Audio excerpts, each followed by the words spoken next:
सर्दी आ गई है और इस सर्दी से बचने के लिए भगवान ने धात्री फल आंवला को दिया है और हम लोग आंवले से तरह तरह की रेसिपीज बनाते हैं।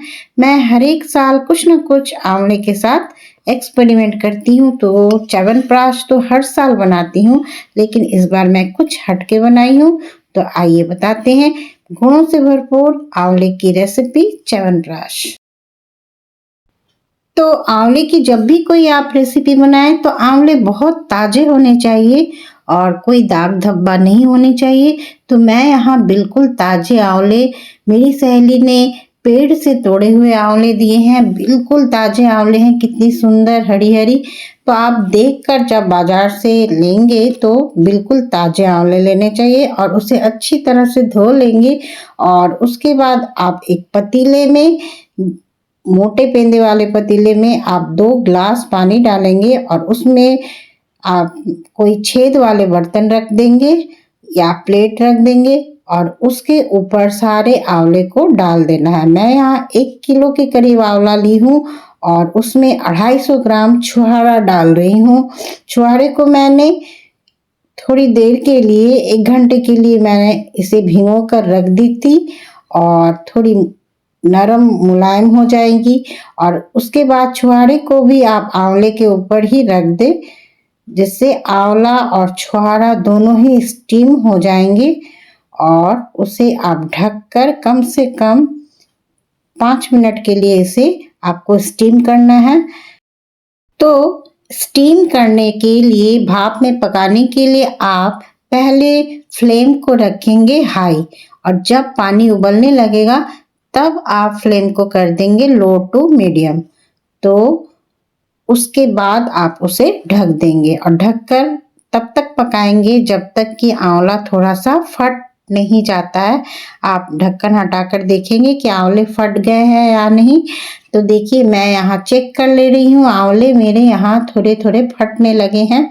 और इसके बाद मैं गैस को ऑफ कर दूंगी और फिर आप ऑफ करने के बाद भी ढक कर रखेंगे गैस के ऊपर ही। और जैसे ही थोड़ी सी ठंडी हो जाती है तब आप उसे गैस से उतारेंगे और उसके बाद उसके पीसेस निकाल ले रहे हैं।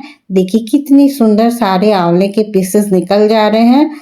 तो गुठलियां आपको बहुत ही इजीली गुठलियां निकल जाएंगी और उसी प्रकार आप छुहारे की भी गुठलियां निकाल लेंगे। छुहारा खून की कमी को दूर करता है, हड्डियों को मजबूत करता है।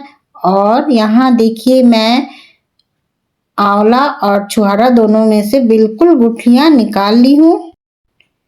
तो गरम मसालों का पाउडर बना लेना है। इसके लिए मैंने यहाँ लिया है 4 बड़े स्टिक है दालचीनी के, 10 से 12 लौंग है, 6 से 7 ले लेना है छोटी हरी इलायची, 1 बड़ी इलायची, 1 मैंने स्टार इनिंग्स भी डाला है।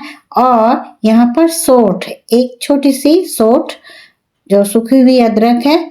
और 1 टेबलस्पून मैंने डाल दिया यहाँ गोल मिर्च पाउडर। अगर सौंठ नहीं है तो आप डाल सकते हैं अदरक को घस कर भी डाल सकते हैं। और अब इसी मिक्सी ग्राइंडर में आपको भाप से पकाए हुए जो आंवले हैं उसे भी ग्राइंड कर लेना है और छुहारे को भी इसी मिक्सी ग्राइंडर में ग्राइंड कर लेना है। तो ग्राइंड करते समय मैंने पाउडर, जो मसालों का, गरम मसालों का पाउडर बनाया, उससे भी थोड़ी सी दरदरे रखे हैं। आंवला भी मैंने बिल्कुल स्मूथ चिकना सा पेस्ट नहीं किया है और छुहारा को भी थोड़ा सा क्रंची रहेगा। जब आप खाएंगे तो मुंह में सारे मसालों का टेस्ट आएगा, आंवला का टेस्ट आएगा, छुहारों का टेस्ट आएगा, हर एक मसालों का टेस्ट आएगा जब भी आप इस च्यवनप्राश को खाएंगे। इस बार मैंने इसी तरीके से बनाया, तो आप बना के देखिएगा, बहुत ही अच्छा लगता है। तो अब मैं यहाँ ले ली हूँ गुड़। जितना आंवला रहेगा उतना ही गुड़ लेना है। आंवला 1 किलो था तो गुड़ भी 1 किलो। अब ले लेना है कम से कम 4 बड़े चम्मच घी। जैसे ही मेल्ट हो जाती है उसमें डाल देना है पिसे हुए आंवले को, छुहारे को भी डाल देना है और बस और अब मैं यहाँ गुड़ भी डाल दी हूँ। गुड़ को मैं तोड़ी नहीं हूँ, गुड़ अपने आप आप जब भी स्टर करेंगे, जब भी इसे चलाएंगे, धीरे धीरे गुड़ मेल्ट होता जाएगा। आप चाहे तो गुड़ को तोड़ ले सकते हैं, मैंने यहाँ तोड़ा नहीं, गुड़ को ऐसे ही दे दी हूँ। धीरे धीरे वह मेल्ट होता जा रहा है। तो देखिए जैसे जैसे मैं इसको थोड़ी सी भूनती जा रही हूँ सबको, तो धीरे धीरे गुड़ मेल्ट होता जा रहा है। आप चाहे तो गुड़ को क्रश कर ले सकते हैं। तो देखिए अब सभी जब गुड़ मेल्ट हो गए, तब मैं यहाँ डाल दी हूँ सारे गरम मसाले को, और बस थोड़ी देर आपको इसको चलाते जाना है। तो यहाँ आंवले में गुड़ सारे अच्छी तरह से मेल्ट होके रच बस गए हैं, सारे गरम मसाले उसमें आ गए हैं। तब आप अंत में डाल देंगे भुनी हुई जीरा और भुनी हुई धनिया पाउडर। भुनी हुई जीरा और धनिया पाउडर का बहुत ही अच्छा फ्लेवर आता है। इसे डालकर आप अच्छी तरह से मिलाएंगे, और जब तक कि कढ़ाई छोड़ नहीं देती है, आप देखिएगा कि एक डो नुमा बन जा रही है, तब आप इसको गैस को ऑफ कर देंगे। आप चाहे तो थोड़ी आप अगर इसे थोड़ी लिक्विड रखना चाहते हैं तो रख सकते हैं, बट जितना आप इसे अच्छी तरह से भून लेंगे उतने दिन तक आप लंबा स्टोर कर सकते हैं। तो मैं यहाँ ऐसे हाथ में थोड़ा सा डो लेकर देख ली हूँ कि वो थोड़ा गोल लड्डू जैसा बन जा रहा है, तब मैं गैस को ऑफ कर दी हूँ, और बस आप ठंडा होने दीजिए।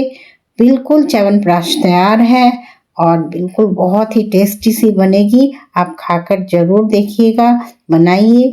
और बस जैसे ही ठंडी हो जाती है, आप इसे सूखे मर्तबान में, सूखे बॉटल्स में आप इसे स्टोर करके रख सकते हैं। तो मैं यहाँ बहुत अच्छी तरह से सारे कांच के बर्तन में ही आप रखिए, क्योंकि आंवला थोड़ा एसिडिक होता है, तो कोशिश कीजिएगा कांच के ही बर्तन में रखें। तो मैं इसे अच्छी तरह से धूप में सुखा ली थी, और अब मैं स्टोर करके रख दे रही हूँ इसे। तो आप भी बनाइए, खाइए और हेल्दी रहिए। और मैं डिस्क्रिप्शन बॉक्स में इंग्रेडिएंट्स और उनकी मात्राओं को लिख दे रही हूँ, तो आप ज़रूर चेक कर लें। और वीडियो आपको कैसी लग रही है, लाइक करें, कमेंट्स करें, शेयर करें, और बेल आइकन को दबाना ना भूलें। चैनल में पहली बार है तो सब्सक्राइब करें। और अब तक वीडियो में बने रहने के लिए आपका बहुत बहुत धन्यवाद।